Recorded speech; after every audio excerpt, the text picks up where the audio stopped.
On a dû me couper une grande partie de l'intestin, ce qui fait que la digestion ne se fait plus comme avant. Donc j'ai beau manger, mais je ne prends pas les éléments nutritifs de l'alimentation. Donc j'ai en plus une alimentation parentérale par cathéter pour compenser le manque dans l'alimentation. Ça remonte déjà à 10 ans, j'ai fait une thrombose portale et de là on m'a diagnostiqué une maladie de la moelle osseuse et en fait je sécrète trop de plaquettes dans mon sang et donc je fais des thromboses. On a dû me couper de l'intestin en plusieurs fois. C'est à partir de ce moment-là que j'ai eu cet intestin grêle court. Donc au niveau de ma vie, ça a été déjà un fameux choc. Donc je suis restée plus de 6 semaines en soins intensifs. Et puis je suis encore restée plus ou moins 2 mois à l'hôpital. Donc quand je suis rentrée, je ne pesais plus que 40 kilos. Je ne savais plus marcher, je ne savais plus écrire. J'étais plus que l'ombre de moi-même. Pendant tout un temps, mon mari me conduisait en chaise roulante parce que je ne savais vraiment plus marcher. Évidemment, plus de vie sociale. Étant donné mon état, j'avais fait vraiment le vide autour de moi. Je ne voulais pas qu'on vienne me voir dans l'état dans lequel j'étais.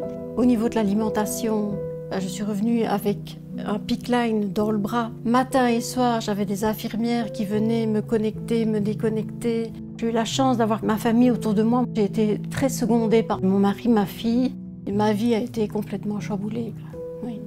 Après ces diverses opérations, parce que j'ai été opérée plusieurs fois, mes intestins étaient déconnectés, le gros intestin et l'intestin grêle.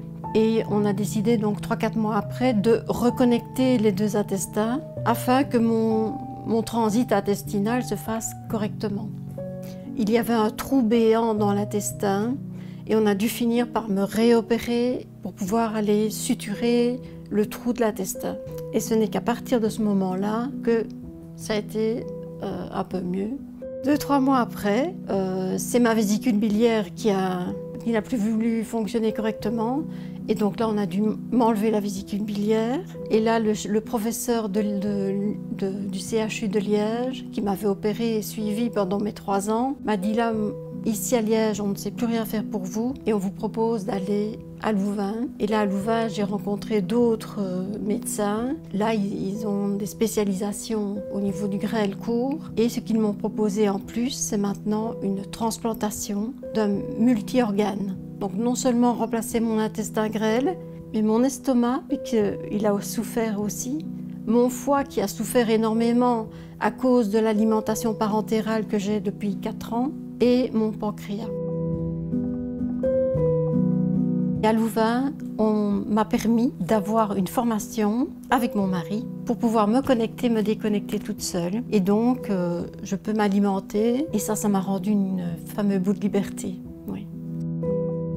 Et ce n'est que depuis 1 an, je dirais exactement, que j'ai commencé à remanger par la bouche, des petites quantités. Et puis maintenant, disons que je mange plus ou moins normalement. Donc j'ai vraiment dû changer toute mon alimentation. Oui. Et j'ai toujours donc cette alimentation parentérale 5 jours sur 7. Donc ça fait 4 ans maintenant. Donc c'est beaucoup de résilience, quoi, quelque part.